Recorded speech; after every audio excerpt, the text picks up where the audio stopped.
Apex Online Racing is sponsored by Elgato, who created this lovely stream deck. For more information about the stream deck, the link is in the description below. Good evening, ladies and gentlemen. My name is Ike Sky, and you are with the Apex Online Racing boys once again for the Assetto Corsa Formula 3 League here on YouTube. Alongside me, as always in this series, is the all-knowing and all-powerful Baćo. Good evening, everyone, or guten Abend from Serbia, and we are midway from each other. You and I, we're in Germany finally. Finally, yes. For a 60-minute round of this lovely track. Although we're not running the ever so infamous Nordschleife layout, but rather only a GP layout, as it's more suiting to these open-wheeler cars that we have on offer here. We're joined by, I believe, 90 drivers tonight. I'm not quite sure, but it looks promising, like a good time. We have some newcomers. We have really strong-looking Tier 2 drivers as well. Like last week, we are joined by Tier 2 drivers in the same server, so a lot of fights that will happen on the track. No reverse grid this time out, so only one race, 1 hour, and a free strategy will also boost some, well, let's call it thinking. Yes, absolutely. This is looking like a very exciting proposition tonight. We have a full grid of cars taking the race start at the moment. Sean Purcell has come across the timing line for the first time, but he's not going to appear on my tower, so I can't select him. That's a shame. But yeah, at the moment, if we are to go off what the free practice times were, we are looking at least excuse me, we're looking for a fight for at least 4 for the pole lap, with Toro Grosso leading the way only by a 10th or 2 from Sean Purcell and a newcomer to the series in the form of Jamie Cortez in the 23 car. Yeah, so this is another Spaniard that we're taking aboard, Jaime. It's not Jamie. Oh, Jaime, okay. Jaime, yeah. Like Jaime Alguersuari. Oh, right, yes. Driver Jaime. We remember from Formula 1 for I don't know what reason, to be honest, but he drove a couple of times. He drove, yeah. And I think he was famous for spinning out in the pit lane. I'm not sure if it was him or it was Jerome D'Ambrosio. I have a feeling I have to rewatch this, but we have quite a few Spaniards. I believe 6 tonight. We have, of course, quite a few Brits, quite a few Irish people, and it looks like a mix of nations, but things are starting to look like, I don't know, let's call it a clan, you know? Yeah. You have Spaniards, you have Brits, you have Irish, well, only one Irishman, Sean Purcell, and the one Irishman is basically wiping the floor with a lot of Spaniards and Brits, so hope to see him in the form. Last time when we had this 1 hour race, it was at Silverstone, when basically Sean Purcell made a wrong bet on tires and sadly lost the lead of the race in the last lap from Alex Torogrosa. So I hope he did really learn on this sad occasion. So I hope that he is ready to fight, and I sincerely hope he fights back and shows them, let's call it a vendetta for Silverstone. Yes, I'm sure he will. He was kicking himself after the race last time, and even last week he was looking forward to this race and the opportunity to have a more extended battle with the Spaniards, who are leading the Teams Championship in the very least, as well as the Drivers' Championship at the moment. And there was some pensiveness in the voice of, I'm pretty sure it was Toro Grossa, who we were speaking to last time out, who wasn't sure how well he was going to cope, him as well as Fernandez, in the latter stages of the championship. He was very confident with these the lesser known tracks. They could press home an advantage, but Nurburgring is a track that everybody knows. It's hosted Formula 1 more than a few times and is widely regarded as one of the more favourable tracks among the drivers. Certainly up this top section, everywhere on this Nurburgring circuit is a quintessential part of racing, from the Mercedes arena that Danny Fernandez is coming down towards now as he goes across the line. 1:44.3 is the time that gives him second as Toro Rosso comes across the line, the first into the 43s. A 43.9, but Purcell is only 400ths behind. Still 9 minutes left to run, but that is... Sorry, it's very interesting that Alex Toro Rosso did his fastest lap on medium tires as well as Danny Fernandez. But in the meantime, we have Sean Purcell and Mustafa Akçay who did their best laps on soft tires. Now, I'm not sure what tires is Sean Purcell right now on, because he made a brief stop. But also, Alex Toro Rosso made a brief stop, so we might see some strategy changes in regard to which tires are to be used for quali. We have 24 degrees Celsius currently ambient temperature, so it's more or less favorable for softer tires, but we also have wind and we have medium clouds, so a bit darker picture than what we used to see for the past few weeks in sunny Italy. So we're now in Germany, and let's jump on board with Sean Purcell as he is right now coming across the checkered flag for his first time lap. Now he's coming along this very long straight and into a big downhill braking zone into turn 1. Very easy to lock up there, very wide entry, so this will be a main attacking point as he opens it and gets into a long left-hander called turn 2, very creatively. Yep. And a big braking zone into turn 3 and 4, left, right, very slow over the curb and maximize the exit, of course, not go too wide to stay on track. Now the track narrows, and this is where we'll form a train of cars into an on-camber left turn, then an on-camber right turn, but due to this change of camber and slope, it's also easy to lock up the tires, and it requires a soft suspension. Now we're on a run down to the hairpin, which is pretty wide, not an actual hairpin, or rather a 180-degree turn, also on camber, and then we're going into one of the most dangerous parts of track called the Schumacher SS, left-right, flying in these cars over the curb, very incident-prone part of track as the Sector 2 is ending, and we're starting Sector 3 with left-right third gear for both, and it leads us on to something called back straight, but with a huge kink. Now this is where drivers need to maximize their DRS, because you can actually drive the DRS through the kink. Big braking zone, we're using the slower chicane, and very, very challenging to get right in these cars as Sean Purcell is going wide into the last corner, also 180-degree turn, which opens up to the DRS straight under the BMW sign, and that was a lap of Nurburgring Grand Prix track. Meanwhile, Daniel Fernandez takes the provisional pole, 143.769. Alex Toro Rosso, 143.964, edging Sean Purcell by a thread, literally a thread. And meanwhile, Sean Purcell last lap did the best Sector 1 and Sector 2 among all drivers. So really a high downforce track, especially due to Sector 2. You have to take Schumacher SS flat out, otherwise you're gone in the wind. As Alex Toro Rosso has a massive incident out on the backside of the circuit, and this is the difference, the problems that the undulation of this track can cause. Having a car that's set up too stiff can cause that twitchiness, especially under throttle, which Toro Rosso, you saw, trying to get on the throttle too early, was not able to hold the car and took a trip into the barriers. Thankfully, not as expensive as it would have been if it had been a real Formula 3 car. Absolutely.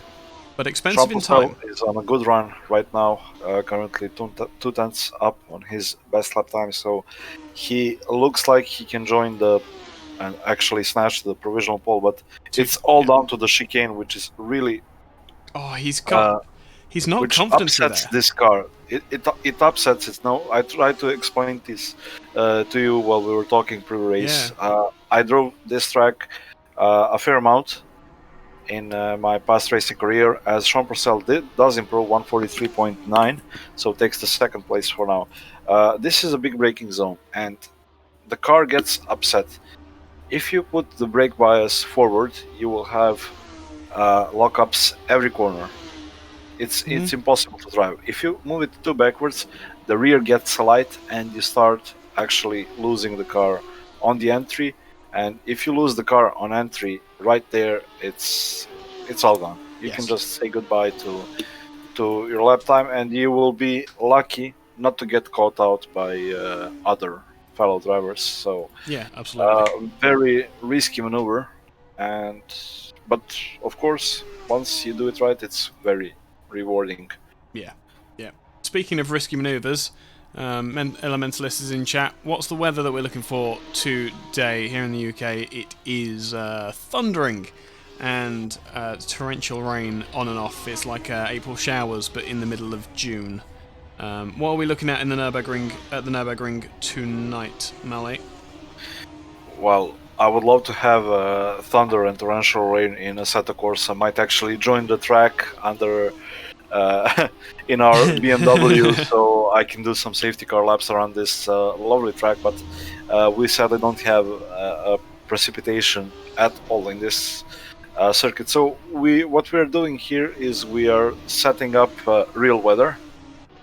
So track conditions are based on real weather at Nurburgring, which is located in northwest Germany. We're looking at the medium clouds. You can actually see how gray it is, and air temperature is 25 degrees. We have winds from 5 to 10 kilometers per hour, blowing in the direction so that once you're on the start-finish straight, it blows against you. So that's good, actually. That's going to make for some amazing overtaking opportunities into turn one, more so than usual. Exactly. Yeah, and this is where if you set up your front wing too high, you would actually suffer more than you would if you had not. So let's try and see what kind of racing it provokes. I'm looking in the meantime at Tier 2 results. Currently we have Ecotech leading the provisional pole, let's call it that way, of Tier 2, followed by Ryan Black, of course the previous race winner. We have Clive Allen. Looks like he's not in a very good shape for tonight. I'm not sure what's going on with him right now, because we are used to see him at the, let's call, top of the midfield of this Formula 3 league. But he is now warming up, and I hope he starts a very good flying lap to at least try to get close to Sam Butters, who is looking at his personal best lap time as he goes through the chicane. The gap is huge, 6/10 to P4, so I'm not sure if he can gain that amount of time. However, the gap behind is 2/10 with Alvar Gomez, also Tier 2 driver. Sorry, I forgot to mention his name. I don't know why. Actually, that's a purple sector too. Very well driven by another Spaniard in this league, but he's very closely matched by Ecotech, so it's a fight for provisional pole in Tier 2, which is actually a fight for P6 in overall right now. Tim Eintema is in a very bad company right now, but is improving. He's currently P8, needs a 10th to improve to join the Tier 1, let's call it a cluster. And needs another 10th to challenge Sam Butters for P5. Fernandez is in the pits with 30 seconds to go. He is... Yeah, that's it. Sean Purcell is improving. Purple sector 1, 4/10 up on Daniel Fernandez. I hope we don't cause another casualty of commentator curse here. Alex Grossa right now starting the final lap. No, he doesn't. He retires to the pit, so it's all eyes on Sean Purcell as he goes into the hairpin, loses a bit of time. I hope he maintains the strong pace through the upcoming SS right now. Doesn't look very fast, but seems to be improving, seems to be on his personal best. Meantime, Alvaro Gomez edges out Sam Butters and takes P5 overall. Ecotech P7 right now. Tim Eintema crosses the line in P8 overall. Doesn't improve on his best lap time, but now it's all eyes on Sean Purcell. Is 2/10 up on his personal best. Can he actually take the pole? Let's see the chicane. This is the worst part. This is where he lost it last time round. Looks very tidy. He does improve another 2/10, so it's only the hairpin to go. Looks very safe, very tidy, great exit onto the start-finish straight. And he's got the toe in from the car in front. He takes pole! An Irishman in pole position provisionally. We have to say provisionally for the time being, but I can't see anybody beating that. Gomez is across the line. Aerosmudge all the way down in 15th is coming around to finish his lap. I don't know how he's doing on his splits. He's currently 3.6 off of the lead time. But that is monumental for Sean Purcell, someone who has been struggling in qualifying versus his race pace. We have seen him being able to stick it to the Spaniards in race conditions, but we've not seen him been this dominant in qualifying. That bodes well for the race for Purcell, and maybe, with Danny Fernandez beside him, we're going to have a fight throughout this entire hour-long race. Aerosmudge did go quicker on that final lap, but will remain 15th for the start of the race. And Kit 462 will come across the line as well. Will go quicker, 147.1, 147.2 basically. But that will keep him in those positions. So your qualifying results will be Sean Purcell in the 7 car leading the way with a 1:43.496, a fantastically fast pole time. Danny Fernandez will start second, Toro Grossa third, Mustafa Ake in fourth in the first of the John Deere type cars, Alvar Gomez in fifth, Butters a lowly sixth, but there's absolutely nothing to stop him from pushing further up the grid. Ecotech, the first of the tier 2 drivers, I believe, or is Gomez tier 2 as well? Gomez is tier 2. Okay, so Gomez a fantastically earned 5th position overall. Ecotech will take 2nd. Tim Eintema will start 8th. Ryan Black 9th. Jaime Cortez in 10th. 11th will be Raul Arcos. Clive Allen in 12th. As the timing screens all readjust. There we So go. let me carry on. Stubborn Gymnast in P13. Then he's followed by Pedro Martinez. I'm not sure. I don't see his full name. Nope. Sorry for that. Then we have Aerosmudge, Kid 462, Stefan Beswick, and Thapt completes the 18 driver grid for this race. Meanwhile, I see a familiar face in the chat. Big greetings to Philip Raschneider, Season 2, not only champion, but a destructor. Yes. Yes, absolutely. I've never seen anyone come so dominant in this season, so good to have him on the stream. Shame he's not in the race, really. Well, I don't mind about that because I was racing him, so but it's all eyes onto start lights as we have 5 red lights right now, and off we go for the German Grand Prix. Alvar Gomez has a really bad start and Sam Butters is taking the advantage of it, but Sean Purcell is taking the inside very defensively, 3 wide. Alex Torregrossa seems to be taking the lead of this race. Yeah, that's right. And Danny Fernandez took the lead. I'm sorry for that. So Danny Fernandez in the lead, then Sean Purcell, Alex Torregrossa, and Mustafa Ake in the top 4. Is Sam that Butters has taken. Yeah, he took the position from Alvar Gomez from that very bad start by the Spanish driver. Seems that we are off through a very clean start, so this is good to see. For now, because turn 1 is always hectic in any Nurburgring race, so Yes, it's a very tight, twisty section. Oh, Sean Purcell breaks himself, runs wide, and is going to drop way down the order. And worst time to make a mistake, and this is going to be all of the work to do now. Manages to get back onto the track safely, but that is going to drop him all the way to last position. An hour's race, so this isn't the end of the world for Purcell. We know he's a fast driver. We know he's even more aggressive on his overtakes. That's Albert Gomez out of the track. Right now, as he rejoins behind Ryan Black and Jaime Cortez, perhaps? Yeah. Purcell already passed Beswich for 17th position on track. You can bet your bottom dollar that Purcell is going to be pushing with all of his might as side by side into the final sector goes Ryan Black and Ecotech. Ecotech stuck on the outside. We'll have to. This is for the lead of Tier 2. Don't forget that.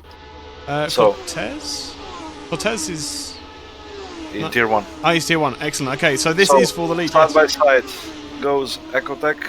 Doesn't launch an attack right now, but seems to have a tidier run through turn 1, and we will wait for at least Sector 3 to see any moves, unless Ryan Black, the fellow American, does make a mistake. So this is, like we have a Spanish duo, this is an American duo. Both Ryan Black and Ecotech come from the US of A. So, but in the meantime, let's just focus on what's happening at the top. Seems that Mustafa Akay is improving his pace. Both Danny Fernandez and Alex Torregrosa have lockups going into that hairpin, so Mustafa is doing purple sector 1.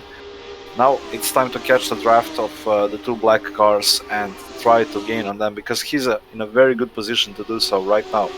Yep. Sean Purcell is way at the back of the grid. He's now right behind Thapt for and P60, going up the inside. Oh, there was not a lot of space for that 7 car, and there's contact as Thaps didn't see the 7 car there, and that is going to be... It's a bit of a nightmare for Purcell after a dream qualifying, and we jump back to the top of the field again as Ake still in that 3rd position, harassing Torregrosa. Torregrosa now looks like he's going to need to have play a little bit of rear gunner, as Ryan Black seems to be having trouble, has been forced to the outside of the final corner and has lost place after place after place, all the way down to 11th at the moment. Seems to have stabilized. Challenged by Stubborn Gymnast, and this is not a mix of tiers among drivers, so these are fights for, I believe, a podium in Tier 2 right now. So very good to see as Ryan Black and Stubborn Gymnast go side by side through that turn 2. An amazing drive from both drivers right there. This opens a battle. Yes. And I assume it's a race-long battle. So Thapt in the pits right now. Sean Purcell is coming. Wait, where is he? Purcell is coming into the end of Sector 1. Yep. For only the 3rd time, I believe, and he is right behind Beswick. Now Beswick is a very clean driver, doesn't want to interfere with any other fight, so I expect a clean pass by Sean Purcell as he launches an attack on the inside. Seems that Beswick has actually left him space, doesn't want to interfere in his, well, let's hope, stellar drive to rejoin the top fight. Absolutely. Absolutely. Butters has a bit of a gap. Eintema, a bit of a turnaround from his qualifying form, is up, tucked but behind that yellow and green car in 4th at the moment. Butters is not going defensive yet, but you'd be surprised if that 17 car wasn't aiming for a pass into the first turn. He's up in the draft. He's got the speed advantage. Will he take a duck to the inside? Not for the moment, but that is because Butters has gone defensive into turn 1. But throughout all of this Mercedes section, this left and then left-right, it's all an opportunity to get the passes done. Just because it's not done at the hairpin doesn't mean that it's not going to get done further around the Mercedes arena. But Absolutely. just about enough pace kept there by buses for the time being, as Black and There's a Arcos... side-by-side moment between Arcos and Ryan Black. Ryan They're gets pushing pushed. the limits. Ryan Black gets pushed out of the racing track. I'm sure he will have a word about this. As Raul Arcos is locking up on the braking, very aggressive under defense, and launches Ryan Black into clutches of Stubborn Gymnast. This is a fight, I believe, for P10 right now in overall, but more importantly, looks like a fight for the podium in Tier 2. They are going nearly side by side into the Schumacher S's. Now, Ryan Black needs to step off the throttle. He cuts the second part, he goes too wide, and that's a lot of positions lost, I believe. Kit 462 is the only one not to take advantage of this, so it seems that Ryan Black is dropping to P13, correct me if I'm wrong. Yes. And it looks as though he seems to be overdriving the car. He's trying to get more out of the car than it's willing to give him, as Danny Fernandez goes fastest with a 1:44.6 across the line in first position, not wasting any time in getting that gap going. Purcell will pass Aerosmudge for 15th. Exactly, Aerosmudge broke a bit too early, so didn't want as well to interfere in this fight with Sean Purcell. So now he's in P15, looks like the fastest overall. No, it's not. It's, of course, the Spaniards at the front doing 144.6, while Mustafa Ake is doing 45.2. So gaps are now starting to rise among the top drivers. So let's hope that Sean Purcell rejoins this as soon as possible. At least some. At least let's hope. I hope that he joins the fight for a podium, because first or second positions currently seem out of touch.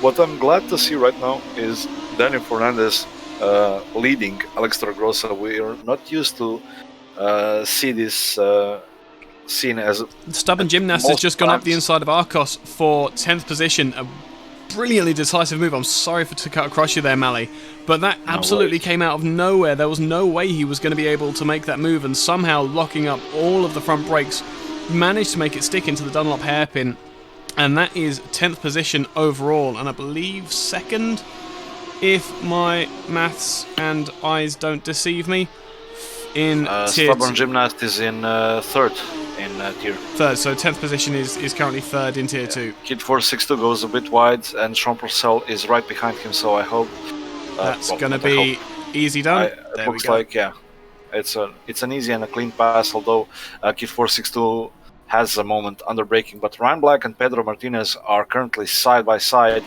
into that last corner. Once again, they're tangling up, and that looks like a disconnection from Ryan Black. Sadly. Ryan Black has. As Pedro Martinez is spun on track, and Aerosmudge comes and hits him. He didn't see him going out of that corner. That's a big accident out of the last corner caused by this lag by Ryan Black. Ryan Black seems that he's rejoined. No, he didn't rejoin. There he is. He has some lag issues. Wow. This is not good. This is not good in a race to see. Okay, we're gonna not focus on that.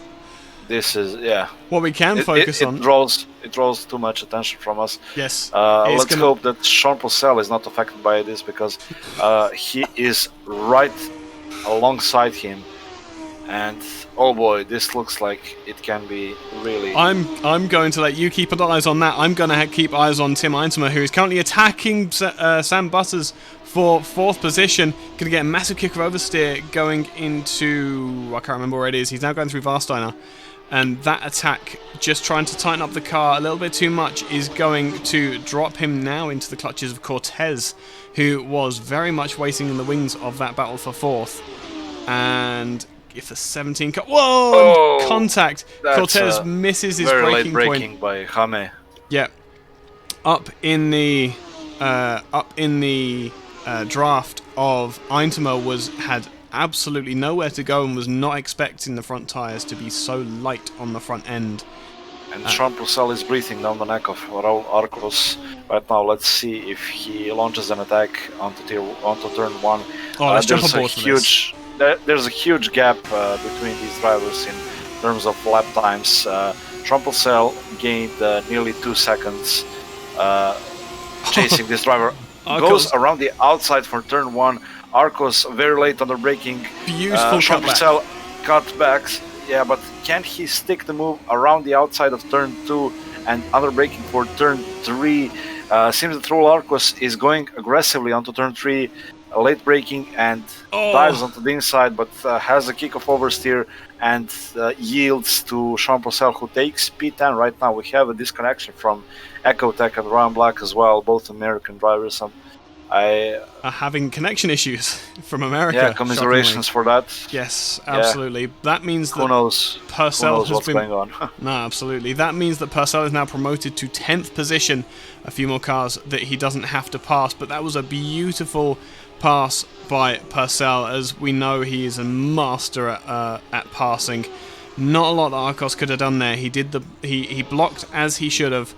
But these Formula 3 cars don't have the lock to be able to keep the inside line through that Mercedes section. And once Purcell was on the outside with the superior grip, with the better setup, shall we say, was able to hold it around the outside. And Arcos, rather than giving way, trying to block on the inside, that was what ended up causing his problem of getting oversteer, rather than just accepting the place loss.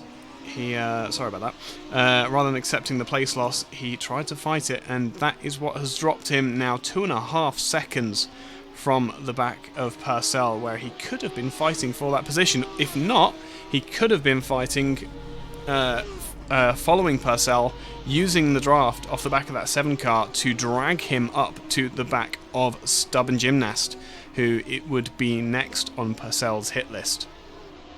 Jean-Purcell, purple sector 3 right now, so he is definitely enjoying this free air that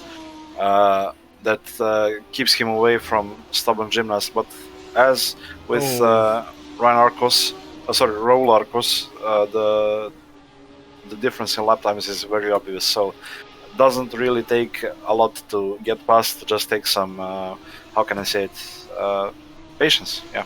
Yes. Purple sector 1 once again for Jean-Purcell, as he is definitely starting to display himself in the mirrors of that red and white number 26 car of Stubborn Gymnast. So let's see how he copes with Sector 2. This might be a fastest lap of the race right now. He really does improve, so he calmed down, appears to be, and definitely cooled his tires. So now it's time to grind the gears. Purple Sector 2 once again. That's a wide exit by Stubborn Gymnast. Jean-Purcell under the DRS maybe launches an attack. It's not going to happen through the chicane. Oh, maybe. Can he go on the inside? Yeah, that's late braking. Takes the inside, stays right there. Stubborn Gymnast lets him go, and this is a very good pass by Jean-Purcell into P9.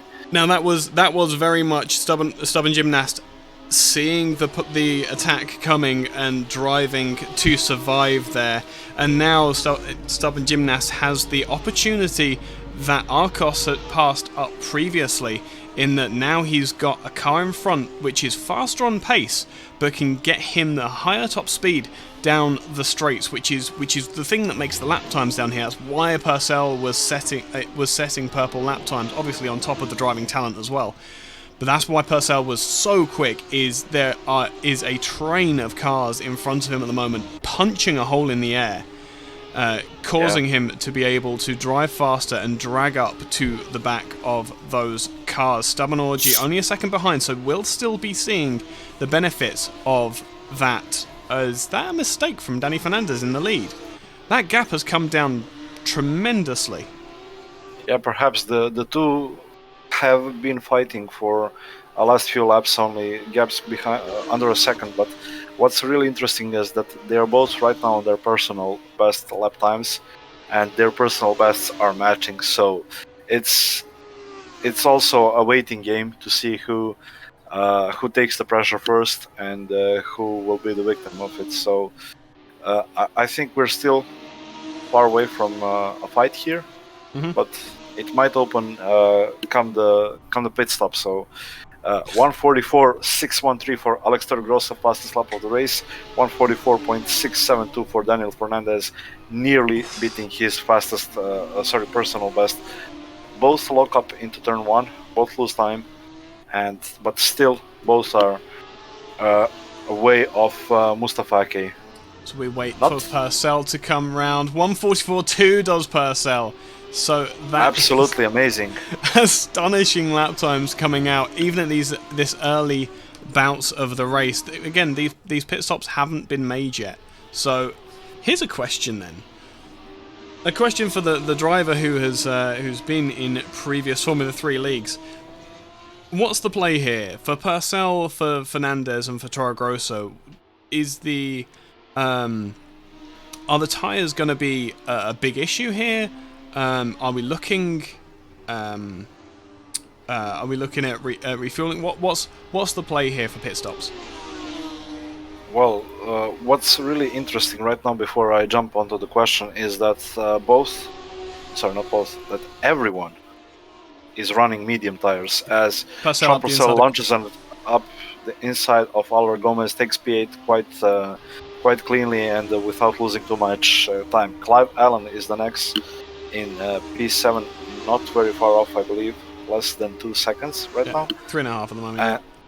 Yeah, so let's cut back to your question, as we may jump on board with Alex Russell. Looks like a fight is going to open up perhaps into turn one. Seems that Danny Fernandez has made a mistake into the chicane, losing a bit of time, and Alex Grossa has caught up really well. Is it an attack into turn one? Let's see if anyone makes mistakes. Danny Fernandez once again locking up, taking that turn one a bit wider, but not critically wide to let Alex Grossa through. Meanwhile, Mustafa Ake is improving. He set a 1:44.5. That's better than both Spaniards' fastest lap times. So seems that the Turkish driver is also on the uprise, as Sean Purcell has already caught up to Clive Allen. Looking at perhaps down the inside of turn 3. Is it a late braking? Oh, he does. Oh, that's a big spin. He nearly caught it. He nearly spun. I'm sorry, and he caught it. Just cause yeah. Superb. I'm sorry, I'm struggling with... That's absolutely fine. That's absolutely fine. Purcell now coming down into the first of the two chicanes around the downhill and locking up on the inside. We're seeing a lot of that this time out. Are they hard tyres on Purcell's car as well, with the white walls? No, that's everyone on mediums. Is that on mediums? Up the inside goes Purcell. A really ambitious move. Alan almost didn't see that coming, just caught it in time, but that was, again, a really decisive move from Purcell. If he gets anywhere near the podium, this is going to be a fight well deserved. Oh, Tim Eintenma, purple sector through, right behind Jaime Cortez, also on a very good lap time. Let's cut to that fight right now, and then I will come back to your question about strategies.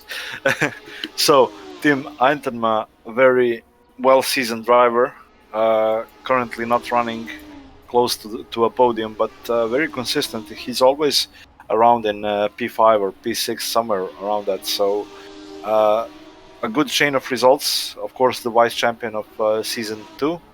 Yep. He is coming right behind Jaime Cortez down the start-finish straight and into turn 1. Let's see what happens into turn 1. Very late braking by Tim Eintenma, gains a lot of time. Jaime Cortez takes a snap of oversteer and goes onto the grass, giving the position to the Dutchman pretty easily. The newcomer to the Formula 3 League, not able to stand up to the pressure from, as you say, vice champion from last season. Tim really does know how to put the pressure on to drivers that he's chasing, and once again showing his absolute driving prowess, even if he's not fighting for the very top honours at the moment. Exactly. Now let's cut back to your question. So you asked me what's the strategy game here. Since everyone is running on medium tires, apart from Álvaro Gómez, who is on hards, and Tapt, who is running soft tires, as well as Raul Arcos and Aerosmaj on hards, I think that mediums cannot last at Nurburgring for a whole race, so uh, I think we might see a switch to perhaps soft tires somewhere past the half race mark. We are coming to it in 9 minutes time. So if they can make these mediums last long, I think Sean Purcell has nothing to lose here. And I would, if I was his race engineer, I would probably suggest him go to soft tires and do some quali laps for me. Shine on, you little Irishman. It's a really difficult thing to ask, because on the one hand, hear me out on this one. On the one hand, Sean Purcell has just done a 1:44.0, not quite as fast as his qualifying times, but bear in mind this is now on race fuel. He is a man on a mission tonight. But there is a part of me that thinks that, depending on how much he's used of those medium tyres, because he can't be saving them right now, make an early jump onto another set of mediums maybe, or potentially a set of hard tyres, depending on how his car's set up, depending on how kind it is to the tyres. But there's a possibility of getting himself out of all of the traffic here with, let's say, a minute delta or so. That would drop him into the gap between Aerosmudge and Kit 462 at the moment. Kit 462, Thapt, all making pit stops. But that would drop him into that gap with plenty of clear air to be able to run in. And if he's that fast, switching onto some fresh mediums to get him that fresh rubber, get him some fresh time as well on the track, and he may be able to overlap 4 or 5 of the cars in front and put himself right into contention, as he gets a massive twitch coming out of Arsteiner. Well, this might actually be a nice strategy as well. However, he is not very far off. Of course, you see Jaime Cortez is just ahead of him, but he's not very far off Tim Eintema, to whom he boasts a second per lap advantage. So, if I was at Sean's place, I would definitely go flat out right now, try to get that positions and launch myself into the clear air between, let's say, Sam Butters and Tim Eintema to try and actually yeah, he's pushing very, very hard to get those times. I don't know how perhaps long. it's time to pit. Perhaps it is actually time to pit. Yeah, you see where I'm coming from here. It's easy to say it from the comm box and much more difficult to be able to see that from inside the car. But Alex Torregrossa is on the bumper of Daniel Fernandez right now. He nearly launched an attack onto that hairpin. I saw him locking up. Does he goes for the inside? No, he doesn't right now, but both really know who is the faster driver here, and basically all respect due to both drivers. We also here know who is the faster of the Spanish duo. Side by side. Alex Torregrossa picks the inside for the chicane, but brakes earlier to let Daniel Fernandez through. Maybe this is a plan for an early stop for Alex Torregrossa. Does he dive into the pits? No, he doesn't right now. Maybe he's planting a move for Tier 1. It's better to overtake into Tier 1, into Turn 1, and then maintain the position than to go flat out through the chicane and lose the position into Turn 1. So Turn 1, we're going downhill. No attacks right now. No attacks. But I don't think he feels he's close enough to make a clean pass on his teammate. Let's jump on board with him very quickly, just to show you what we mean. That's a very late apex from Fernandez. Really nice line there. But now he's starting to drive defensively, and we've heard these guys say before that they aren't. There's no such thing as team orders here. They are perfectly free to fight against each other. There's no hierarchy here. As long as they both get to the finish line. And we've even heard from Fernandez before where he's gone for an attack on his teammate and ended up giving the position back because he felt that it was unfair. Torregrossa really brave on the brakes there. Wasn't able to make it happen on his teammate there. But coming up to traffic, this might be the opportunity that he needs. Just the distraction, the hesitancy from Fernandez in front. Maybe the air coming off the front wing as whoever that is in front has dropped a wheel onto the grass. I believe that's Kit 462 right now. I see. And now through Varsteiner onto the back straight, and Kit is going to run to the inside, let both of the cars pass beautifully, nice and clean. Give me a second, let's get back to that camera. And battle is resumed for the two Spaniards in the lead. What a camera angle as they go through the chicane. And I'm Kit sorry, but this is not a two-way fight, it's a three-way fight. It's becoming Mustafa Ake is on an uprise, and for the past few laps he has been faster than the Spanish do at the front. Not particularly faster, but still faster, shaving, let's say, 2 or 3 tenths each round. So currently all 3 of them are under 2 seconds away. So this is definitely becoming a 3-way fight for the lead. Yes. And well, forgive me for saying this, but I'd really like Mustafa to join and reset the order absolutely. here. And not only that, we're coming close to pit stops. So these races are flying by.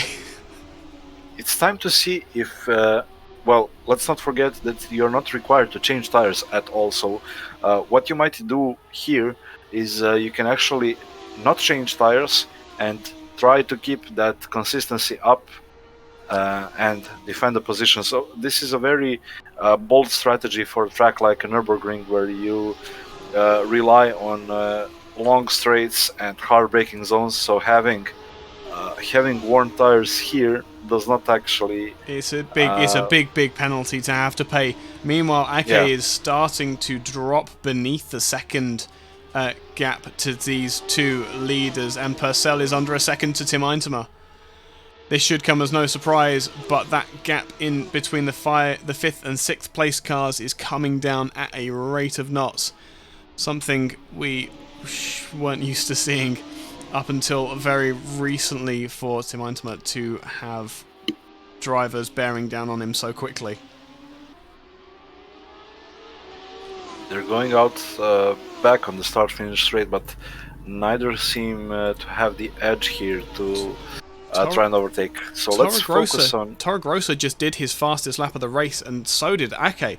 Ake now really a man on a mission. Sean Purcell into the pits right behind Tim Eintema. So they will solve this fight into the pits as they go right now. Oh, that's a very late braking by the both. Yeah. Oh, absolutely mental. So this is Eintema, Purcell, Cortez into the pits. We are going to stay on board with Purcell. You are going to watch in real time as these drivers all make for their pits. Unfortunately, the drivers able to drive through each other in Assetto Corsa. I've never been a fan of that. Purcell does not make. That's a side-by-side exit of the pits. For both Tim Eintema and Sean Purcell. Sean Purcell taking the inside line and actually snatching the P5 from the Dutch driver. Nothing's over yet. They're going side by side into turn 2, but was that a mistake Sean from Purcell? Has an inside. Tim Eintema now takes the inside of turn 3. Sean Purcell goes really late on that apex, and it's all now run down to turn 4, I believe. The left-hander at the end of sector 1, but Sean Purcell takes a free position from Tim Eintema on pit exit, and now is in free air. Now this was a great strategic call from the Irishman. Let's see if any of the top 3 follow into the pits. No, they didn't. No. Alex Torregrossa is closing in more and more to Danny Fernandez. I believe the gap is less than half a second. Right now that's 3 tenths and another 1.7 seconds to Mustafa Ake. He seems to have dropped in last lap. I'm not sure what happened there. Probably some... This position is still isn't secure for Purcell here. Eintema is still on his tail, pushing now that he has the advantage of the draft that Purcell was gaining from before through the DRS zone on the back straight, and they are neck and neck coming through there. The last big braking zone as we get this static camera shot through the chicane. Beautiful, beautiful angle. And Sean has to go slightly defensive there through the last corner. That's going to compromise his line on the exit. And this is all the invitation that Eintema needs, running ever so wide and using every inch that he has of the track. And Sean doesn't go defensive into turn 1, not quite using as much of the road as he might, but still pretty comfortable. Maybe Eintema is resigning himself to following Sean around the track to gain himself some positions. Now, I think, call me a cynic, but didn't we see a similar mistake from Sean Purcell last time we had an hour's race at Silverstone, in that he made the choice on tyres and then didn't change them in the pit stop? Well, yeah, judging on their pit stop times, it seems that neither Sean Purcell or Team Eintema changed their tyres in the pits, as Danny Fernandez and Alex Torregrossa both go into the pits. Oh, they have crashed into the pits. Oh what my goodness. happened there with Danny Fernandez? And Mustafa Ake has taken the lead of this race. Says thank you very much, as Danny Fernandez drives in reverse into the pits. I'm not sure if this is legal at all, what Danny Fernandez is doing, but that's a major time lost right there. As Alex Torregrossa is nearly completing his pit stop right now and goes off. Mustafa Ake now has to do his best lap time to try and edge Alex Torregrossa, because we know what happens when Alex Torregrossa is in free air. He just hauls, he doesn't take a minute to see who's behind him. He is flying on the track. Daniel Fernandez is back out on the track. I'm not sure if he actually pitted. Here's a point. So, right, is Fernandez back out? Fernandez is back out. Purcell 7 seconds in arrears of the Spaniard. And this is opening up. This is starting to open up, and I'm really glad to see this. As Sean Purcell is still. Wait. Sean Purcell in 6th position currently. Stubborn Gymnast is in between Danny Fernandez and Stubborn Gymnast. Yeah, I don't think he's pitted though. Sean Purcell still needs to get close to Stubborn Gymnast, but neither Sam Butter or Stubborn Gymnast did stop. What's frightening me is Mustafa Ake going into the pits right now. Let's see how he copes with the pit entry. Of course, much better than what Alex and Danny did. And I'm still not sure if Danny actually stopped because of his lap time. It seems to me that he just went past through the pits. And I'm not sure what's happened. I'm completely unsure what happened right there. But Mustafa Ake is out from the pits. Alex Torregrossa is far back, and Mustafa Ake is leading this race by a fair margin. He's already past turn 2, while Alex Torregrossa is right now in turn 1. So very good driving by Mustafa Ake, as Daniel Fernandez is coming alongside with Sam Butters into turn 1. Sam Butters leaving the pits and taking the inside of the first corner of this track. Now it's a side-by-side into turn 3 moment. Let's see if Sam Butters launches an attack, an early apex, to try and dig up the inside of Daniel Fernandez to try and mix into this fight, but it seems that Sam Butters will yield to Daniel Fernandez right now. Of course, he's very closely trailing behind him, so anything is possible if Danny Fernandez makes a mistake. Yes, absolutely, and we know that Fernandez isn't absolutely foolproof, as he goes for the wide line around the Dunlop hairpin to try and maximise his throttle on the way back up the hill.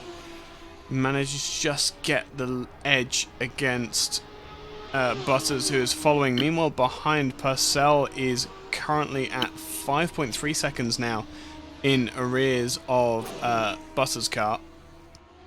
And Stubborn Gymnast and Ake are the last of these top 10, I want to say, that have to pit. No, Ake pitted. Ake pitted. Ake has pitted. So yes, he's in the lead of this race by 7 seconds. That's an amazing gap. So all he needs is a bit of consistency, and Assetto Corsa will not win this race. Of course, this is an immensely challenging task, as might as it sound trivial. It's an immense challenge, but they are matched in sectors 2 and 3. So I guess it all depends on turn 1 and of course, sector 1, and not making any mistakes. The tires will hit the barrier, will hit the limit, so they will eventually start to drop. Now it's time to save tires for both drivers and actually try to just raise the consistency. There is a lot more to play for, but of course it comes at a cost. So wow, that was that was really an interesting time in the pits for all 3 drivers, and Mustafa did an amazing job by pitting just 1 lap later. I'm not sure, probably he didn't see what happened. If he watches the replay, I'm sure he will find himself laughing at what happened in the pits between Danny Fernandez and Assetto Corsa, but this is completely their fault. Yes. You know, as much as they're fast, as much as they're consistent, they cannot tolerate these mistakes for themselves. So that's the risk with putting both of your team cars who are running so close together into the pits at the same time. I'm sure that they must have discussed that before the race, and that was part of their plan, but the collision and turning Fernandez round was absolutely not part of that plan. Absolutely. So we have Sam Butters on screen at the moment. I keep going to go back to my London roots there and not using my T's. Has been having trouble with the rear end of the car through the second sector, just trying to keep the car underneath him. Sean Purcell behind him is also, his progress seems to be a little bit stunted compared to what we were seeing, as Sam Butters gets a massive kick of oversteer. Thankfully it's in the hairpin where he has plenty of space to correct, but... Oh, Jaime Cortez and Tim Eintema are running side by side into turn 1. Tim Eintema going very defensively into turn 1, but a very late braking by the Dutchman, and Jaime Cortez cuts back going into turn 1. Now it's time for turn 2, bumper to bumper. He's smelling his exhaust fumes. Jaime Cortez is flying against Tim Eintema. Tim Eintema made a mistake in last lap, lost nearly 2 seconds, but seems to have escaped the challenge of Jaime Cortez, who is coming right behind him. Sorry for that cut. No, you're fine. He hasn't escaped I it just yet. saw that gap closing, and I switched the camera only to see them sniffing each other's gearboxes. So now it's a bit calmer. Tim Eintema does have better pace overall than Jaime Cortez, but he cannot let himself make these mistakes. No. Meanwhile, Sean Purcell is currently, I believe, the fastest guy on track, which will eventually help him reach Sam Butters more swiftly, but also he looks that he can be faster than Danny Fernandez. Now Stubborn Gymnast goes into the pits. Very good stint, running so very high. Tim Eintema and Jaime Cortez are battling in the chicane. Tim Eintema seems to have troubles with the final left-right section of corners, which is, as I mentioned before, very tricky to get right in these cars. Stubborn Gymnast is going out of the pits. Will it be a 3-way fight into turn 1? No, Jaime Cortez and Tim Eintema have already passed. But he does Stubborn join this Gymnast fight. Does join this fight, and Stubborn Gymnast is, if I'm not mistaken, leading tier 2 right now. Yeah. So very well done. That was more my attention. But it's a shame that both Echo Tech and Ryan Black have retired due to connection issues. So I'm sure we would see a much more entertaining fight for tier 2 lead hadn't there been these issues. Of course. So of course. now it's time for Sean Purcell to close the gap to Sam Butters, but meanwhile, it seems that Jaime Cortez versus Tim Eitema is currently the most entertaining fight, as both drivers are matching lap times, but it looked like Tim Eitema is really struggling with the chicane. I'm gonna stand by my previous statement. Not Purcell not changing tires, getting some fresh rubber on. As you say, even if it's soft tires, to do the rest of the race on, I do believe that was a really bad call on his part. You can see behind there's a 13-second gap between Purcell and Eitema, and yeah, that wasn't there at the time, but imagine how much more pace Purcell could have here if he had fresher rubber, if he was able to slice through like he had been in the earlier parts of the race. I do think that he has made a miss call once again. Purcell is going to disconnect. Yeah, he seems also to be struggling with connection issues. What's going on? I'm not sure with these servers. Right now, I do hope we didn't lose lose Purcell just like that. But until we figure what happened with him, Mustafa Eike is actually faster than Alex Taragosa. So it's really that 39 car unordinary to see Alex Taragosa being slower than anyone. Here's a thought. Torregrossa is carrying damage from the altercation with his teammate in the pits. They weren't stationary long enough to be able to fix that damage. I think there is damage on the front end of Torregrossa's car, and that is why he is running slower, or at least on the same pace as Eike. Meanwhile, in third, Fernandez is looking quite content. Fernandez has got a lot of air around him, but isn't able to push the advantage. I don't think that he would have stopped for that, repaired that damage either. I don't think he was stationary long enough. Butters is now starting to put pressure on him. It looks like 1.8 seconds the gap from third to fourth at the moment as they come across the line. 2 seconds the gap between Fernandez and Butters on that last lap. Astounding change in pace as we still have eyes on Cortez, who is looking at the back of the 17 car, now coming back onto the start-finish straight. He's got the aero wash from the 17 in front to help him on his way. The 17 goes defensive, super defensive, halfway down the straight, but returns back to the racing line. The 23 is going to lock up massively and miss the apex for turn 1, but that isn't a taxing problem here because it keeps your speed up and you don't end up losing that much time. Still right on the bumper of the 17 car, taking a very late apex, does Cortez, maybe trying to get they throttled in ever so slightly earlier and coming up across the brow here down into the first chicane. 23 car still looking line astern. It looks as though around the second part of the track Cortez just has something over Eitema at this point in the race. Well, I would say that it's definitely down to that chicane. I watched Tim Eitema for a few laps now, and it's either entry or mid corner that's taking the best out of Tim Eitema, and Jaime Cortez is really looking close to him, so he can make a peekaboo into the chicane and actually endanger Tim Eitema. Hope he loses focus on that corner as Jaime Cortez takes a big rally moment. That's Kimi Raikkonen in Hungary 2016, I believe. Yep. Just there. Luckily, he manages to keep on the road, as we have sadly lost Sean Purcell out of this race. Looked like a very good drive and a very well prepared race for him, but it's really hard to see driver just because of technical issues.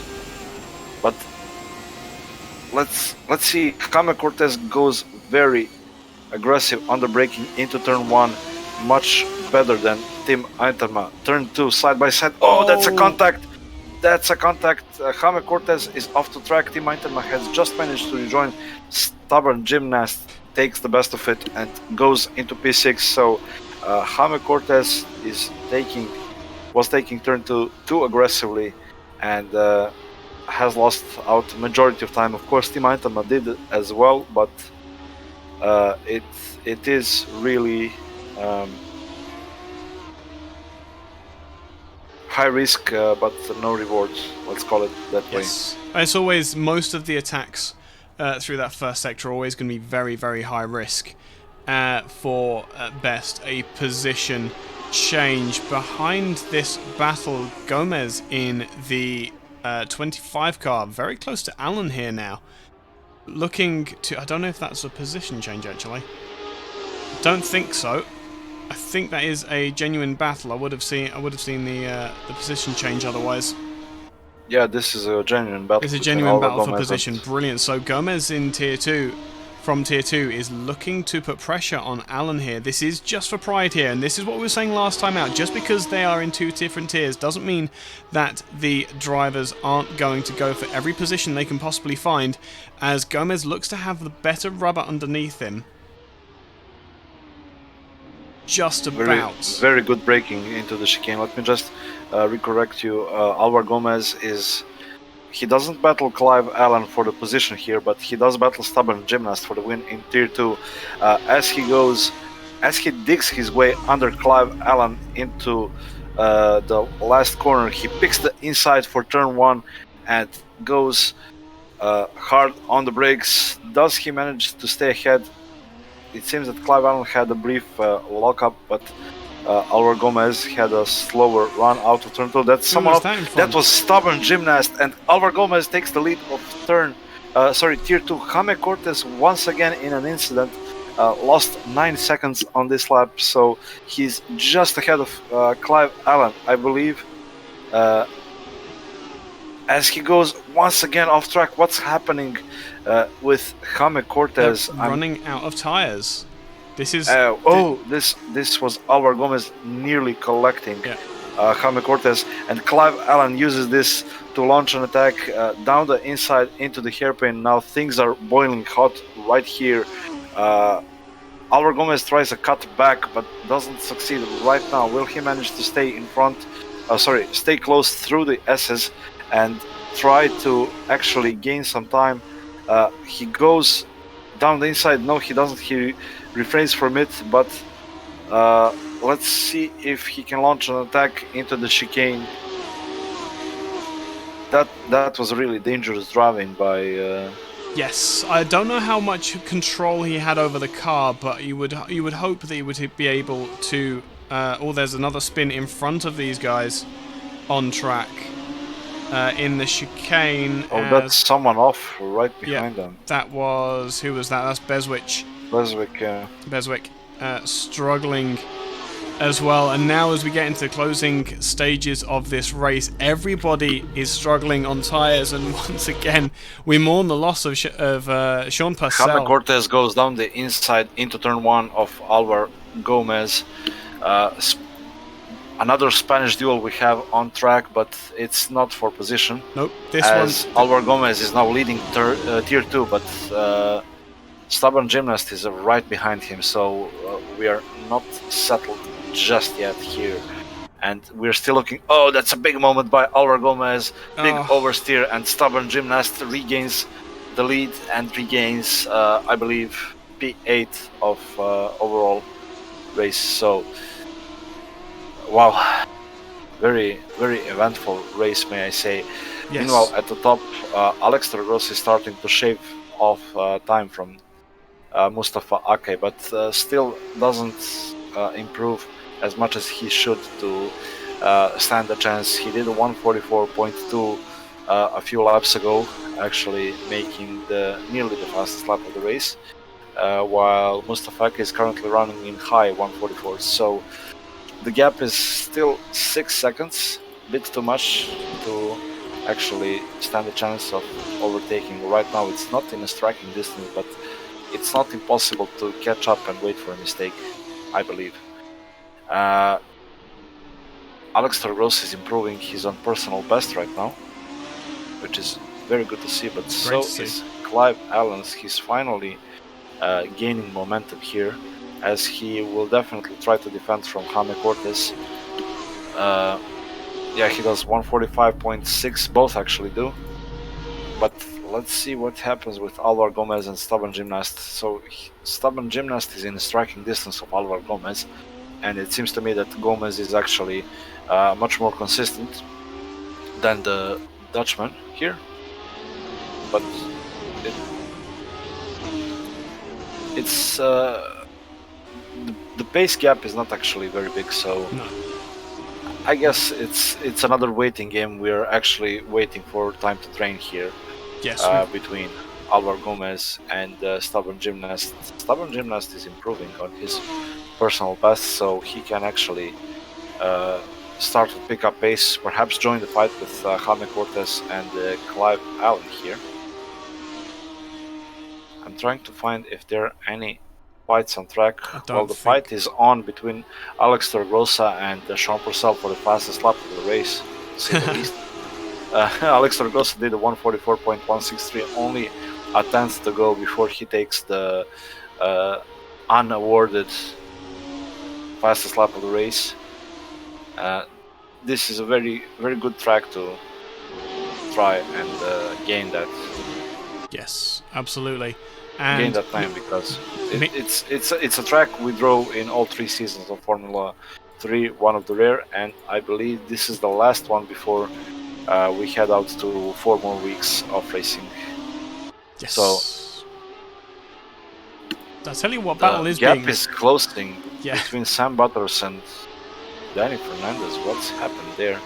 It seems that Danny Fernandez made some mistakes. 145.8 last lap, but he is slowing down actually.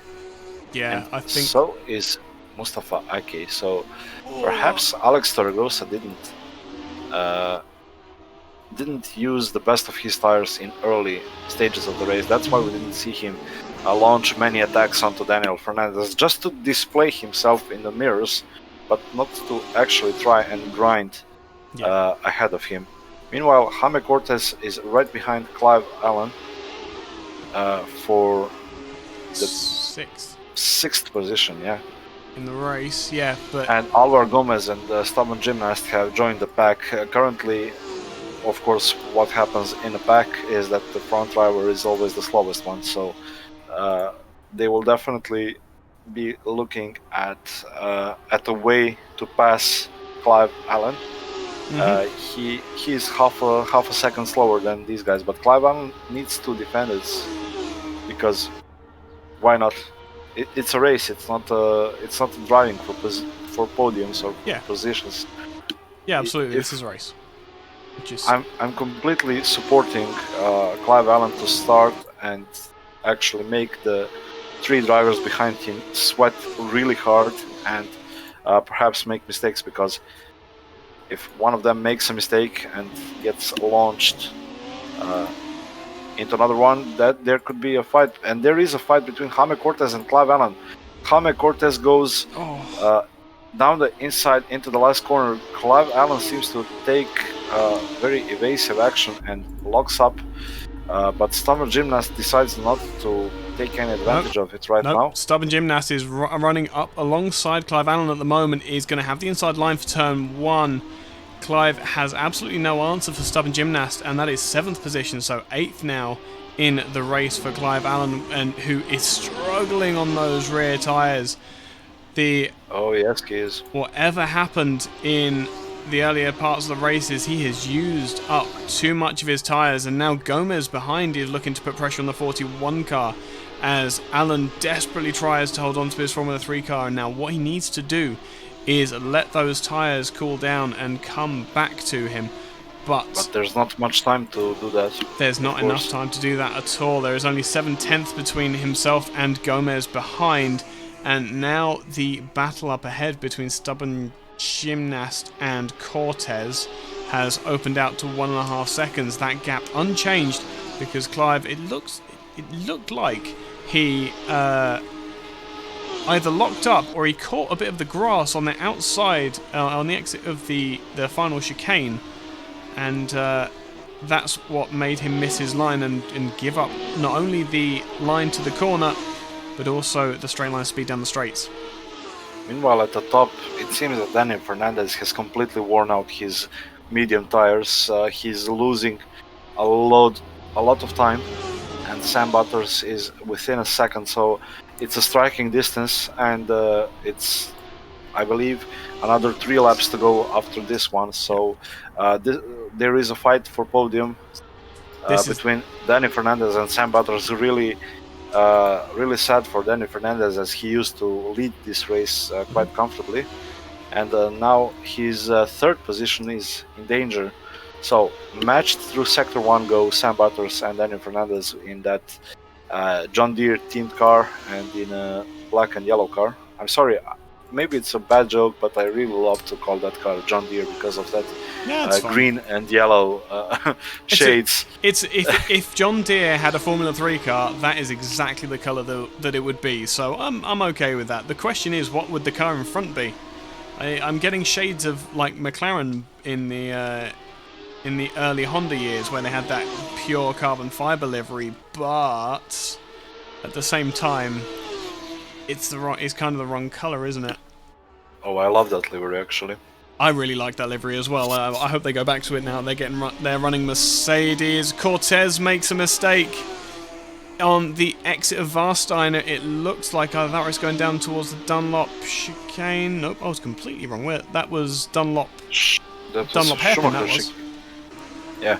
That was Dunlop hairpin, where he got all out of sorts on the exit, it looked like, and has lost all of the progress that he's been working so hard to make. Meanwhile, Gomez is up behind Clive Allen. Stubborn Gymnast well cleared by 2 seconds, and the Ailing 41 car has now got to defend for 2.5 minutes only from the 25 car behind. Mustafa makes a mistake out of the hairpin. As does Gomez, rear-ending the back end of Allen, and that's astounding driving. Who was it that made a mistake? It was Mustafa at the top, losing 5 seconds after a hit out of the hairpin, but luckily Alexander Grossa is well behind him, so Mustafa does set his personal best, coming only half a tenth shy of the fastest lap of the race, and then loses nearly 6 seconds hitting that wall on the inside after, I believe, rears are starting to drop off. So he only needs to bring this home, doesn't need to improve any further than this. It's just a waiting game, so it's one more lap to go. Final lap, I believe, for Mustafa Akai, and Sam Butters is really close to Daniel Fernandez. This is the last time the two drivers will be passing through turn 1, so can they give us some last lap excitement? Let's see. It's now or never, Sam. It's now or never. He does his fastest lap of the race on the second to last lap of the race, and coming down towards turn 1, there is absolutely no chance of making an attack, but Danny in front locks his tyres up. Just about manages to survive, but this is survival mode for Fernandez now.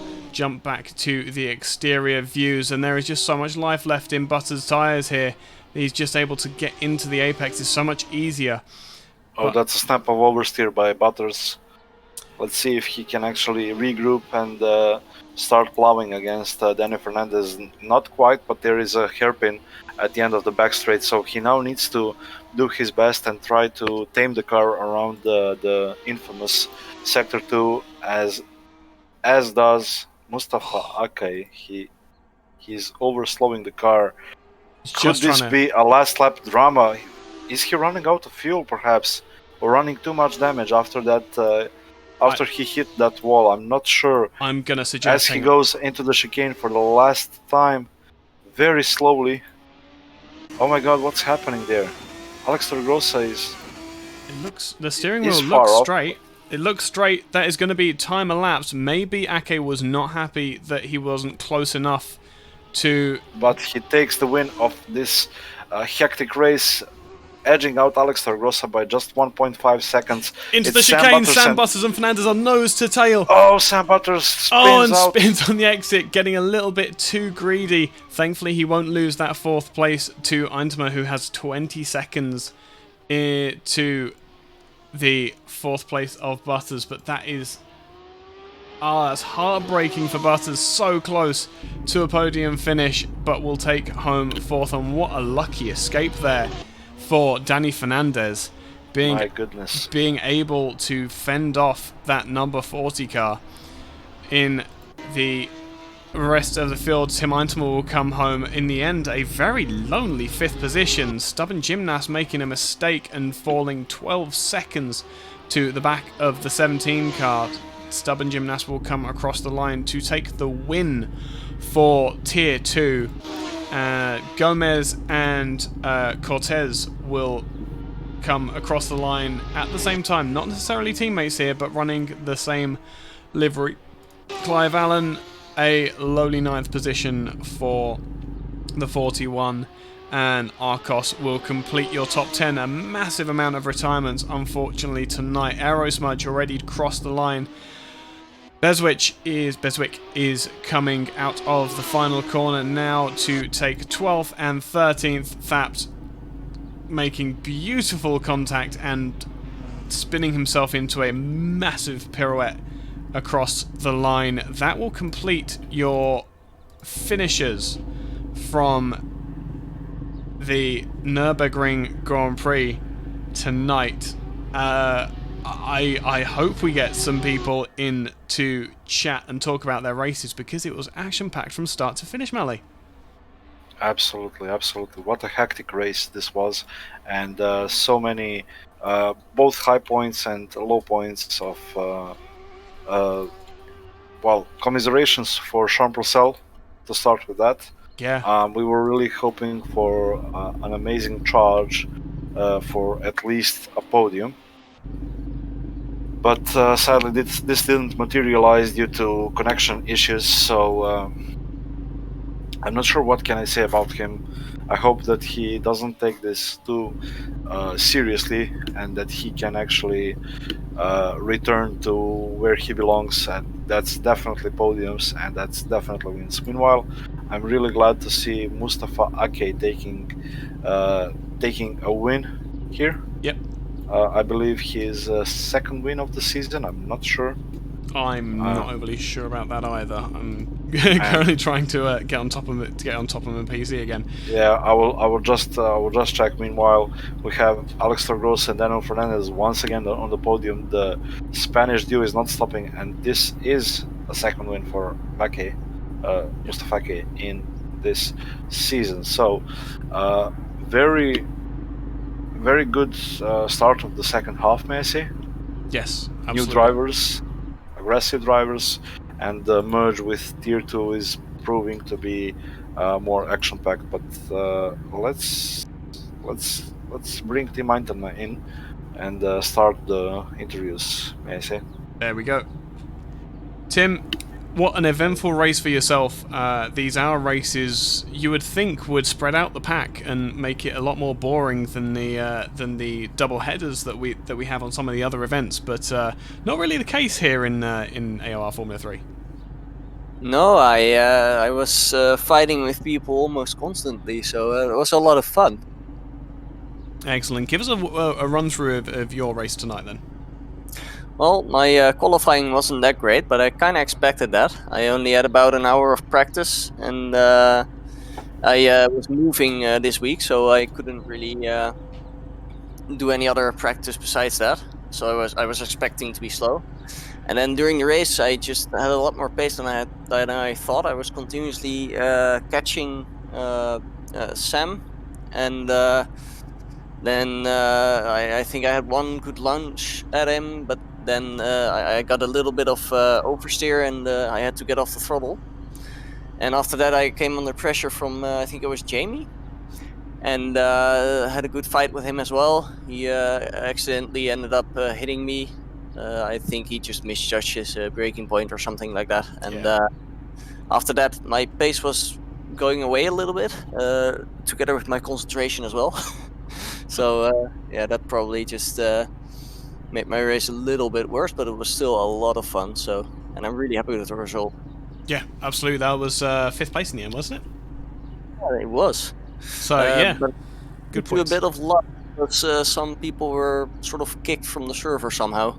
Like Sean had passed me, but he apparently got thrown out of the server. So Yeah, no, really unfortunately we started with 18 drivers and finished with 13, so bit of a race of attrition tonight, unfortunately, but we'll just have to, we'll have to look into that after the race and see what there is to say about it. But congratulations to yourself. Absolutely brilliant race. Excellent consistency as always from yourself. yeah, only 2 larger mistakes. One of the 2 was really large. I think that probably cost me about 10 seconds. But yeah, mostly indeed very consistent. Yes, absolutely. Melly, any questions, or we could let Tim go and get a drink? Let's have Tim take a beer or Yes. take a nap, whatever you Whiskey. prefer. Absolutely. Whiskey. Oh. Oh Which man. Can't remember which one it was, and I can't see because it's dark now. It's whiskey nonetheless, which is a good drink. Yeah. Let's hope you don't remember tomorrow as well. Of course. Brilliant. Good luck. Take care. Have a lovely evening, Yeah, Tim. good luck. Thank you. Next into the comm box, we will drag our second position finisher, Assetto Corsa. I don't mean to drag the mood of the race down. Congratulations on the second place finish, but I think the conversation tonight between yourself and Danny is probably going to be dominated by a little incident on the entrance to the pit lane. It was actually broadcasted. It may have been broadcasted because you both decided, the 2 leaders of the race decided to go into the pits together. That's always a magnet for a camera, and yes, then what? Talk us through what happened. I'm sure you've had had words with Danny already. Well, I've nothing to say, but I don't like. I want. I'm not thinking too much about the incident, but Daniel just lost it on the pit entry, and I couldn't do another. I just I was waiting for him to stop, but I couldn't do another lap. I was thinking, okay, if he pits, I'm gonna do another lap, but I couldn't because I was running out of fuel, so I had to stop that lap. So, I had to do it. I had to stop. There was no way I could avoid it. While he just feels bad for that, but well, it was just a pitiful incident, to be honest. Yeah, absolutely. But nonetheless, you still managed to salvage a second and a third for the team. Absolutely, and that will be extending your championship lead as well, won't it? Yeah, will definitely. Brilliant. But an eventful race for both of you. Not as eventful as for other people. But did you have any problems with connections or lag or anything, or you clean the entire race? Oh, it was actually perfect. I could race really, and I wasn't confident to race close with another car on this circuit, but I could run really close to Daniel, so it was fine. Beautiful. Congratulations on the second place. Commiserations on what could have been, but nonetheless an eventful race, and I think that's probably what you're here racing for. Yeah, for sure. Brilliant. You have a lovely evening, mate. Get some drinks down here and have a lovely evening. Yeah, thank you. Take care. See ya. Next into the pits, we will bring Jaime Cortez. Jaime Cortez? Is that correct? Yes. Yes! I actually said it right. Thank you very much, Mally. You saved my bacon. An eventful race for yourself, mate. And if I'm right in thinking, your first race of the season here with us. Yes, the first race. Yeah, I mean the race went good. Qualifying not so good. I felt pretty confident in the practice, but then I had some problems in my flying lap on qualifying, and I was like maybe half a second up on my time, but someone up ahead crashed and I couldn't avoid it. So yeah, pretty bad qualifying. That's a shame. That's a shame. But a brilliant recovery. Ended up fighting for. Oh wow! Now I'm now I'm taxing myself. I believe sixth. He was in the group of 4 cars. Yes, That yeah, was brilliant fighting throughout the middle and the end of the race. Talk us through how was that? Did you enjoying the league racing experience? Yes, yes, it was a lot of fun. Well, a couple of mistakes here and there, but well, for my first race, starting P10 and ending up in P8, I think it was pretty good. In the first lap, I think somebody spun, so I gained a couple positions there, and then I was in the pack trying to find the pace. And towards the end of the race, I was in a group of like 3 or 4 people, and yeah, I did a mistake with like 3 minutes to go, and yeah, that was a shame, but it's racing. Yeah, absolutely. And it's your first time out, and there's always lessons to be learned from your first time out. So talk us through what you think you're going to be taking forwards through the rest of the championship. Well, I've joined halfway through, so obviously I can, but obviously I'm hoping to get better results as the championship goes on, better my qualifying, so I can get a better grid position, and I don't know, we'll see from there.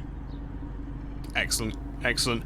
You had some brilliant pace in free practice before the race. It was great to see. So a little bit unfortunate during the race, but a really positive takeaway. You managed to get to the end of the race, and it's a good basis for you to build the rest of your league racing career on. Jaime, it's been fantastic to meet you. Thank you very much for coming and chatting to us as well. You're welcome. Have a lovely evening, mate. And last into the comm box, we will grab our AOR's resident ballerina. I think is Thap's new nickname. I think. Well, yeah, I did a few spins. You did. From time to time.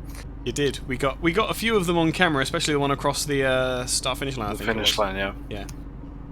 What was that on the final lap? Yeah. When you drove, you spun the car across the finish line. Yeah. I went a little bit too happy on the throttle, and yeah. Yeah. I hit the curb a bit with too much wheel spin, and yeah, there I went. But it's a shame I didn't go across the finish line in reverse. Yeah, it would have been one way to finish it. It's a shame these Formula 3 cars don't have handbrakes, and then you could do the full Need for Speed finish. Well, it came quite close to that. Yeah. So, Tell us about your tyre wear in the race. Did you change in the pit stops? Yes. I started out on the softs. Just because I trained most of the time I trained on those tires, and yeah, I took them again after the yeah. So then I took the pit stop, filled up on fuel, new tires, and there I went. But yeah, at the end of the race, so about the last 5 minutes, I really noticed that they were starting to die. So yeah, I spun out I think twice. Yeah, so I think in one of the final laps I spun out, and the next lap I did it again at the same space. So. Ouch. Well, consistency, but not quite in the right way. Well, overall, I think I was quite consistent. Not the fastest. I did have around 149, 150, I think. Yeah. But yeah, at least when the tires were gone, I got very consistent on spinning.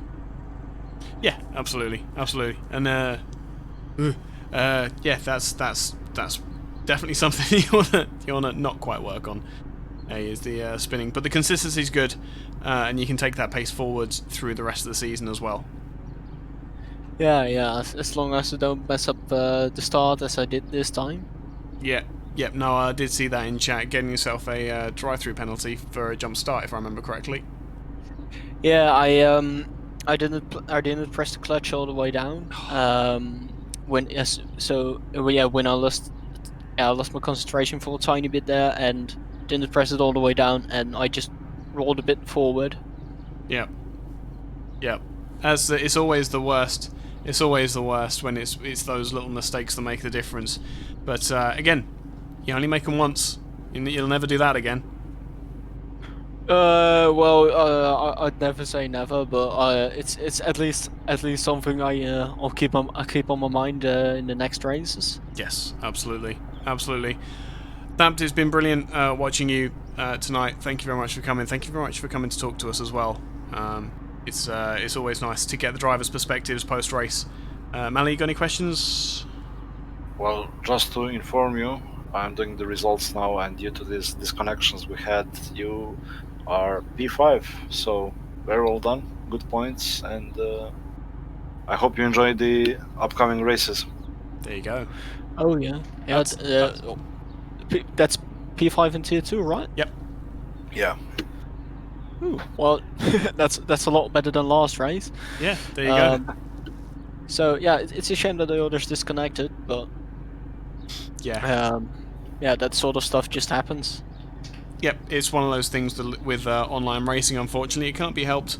But like anything, in real life, you have engine blow-ups that can't be helped. You have tolerances that can't be helped. In this, we have a lot less to rely on, as we know the cars will be reliable. It's just the internet that might not be. Exactly. Yeah. But there you go. Anyway, Thapt, it's been brilliant talking to you. Thank you very much for giving us a brilliant race tonight, and we'll see you next time out. Yeah, see you next week. Take care. And as lightning begins to strike over my house here in England, I think it's about time that we bid you all good night. Mally, it's been a pleasure having you beside me in the comm box. Please sum up your thoughts quickly for the for the race tonight. Before we get hit by lightning, right? Before I get hit by lightning, yeah. Well, a very eventful start of the second half of this season, and it's always good to be back on such classic tracks such as Nurburgring. But next time around, we are going to a completely new track for Formula 3, which I believe is actually not existing anymore. It's Lausitzring, and I hope a new track among drivers will provoke some different opinions. Which will result in a completely shaken up order. We have seen tonight that an order can certainly be shaken up easily. Yeah. So commiserations to all of drivers who got disconnected throughout the race.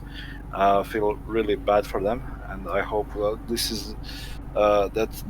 is an exception, not a rule anymore. And yeah, well, that will perfectly sum up what I have to say about the tonight's race. This is the second of 3 60-minute races. The third one will be in 3 weeks' time at ever so famous Monza. Yes, fantastic, and it rest assured the action won't ever stop at Monza either. Fast tracks, fast straights, tight corners, and all of the traffic that you could want to shake your stick at for the leaders to have to negotiate round. Next week, I forgot to look up the calendar. Next week we are at Lausitzring, that's the one. So a new challenge for the drivers. Sorry, concerns. Next week a new challenge for the drivers. Who will come out on top? Who will adapt the quickest? We will find out, and Mally and I will be along for the ride with all of you as always. My name has been Eike Sky. I've been with Mally Baćo tonight, and you have been watching the ABEX Online Racing Assetto Corsa Formula 3 League. Both tiers, all in one race. I will see you next time. Take care.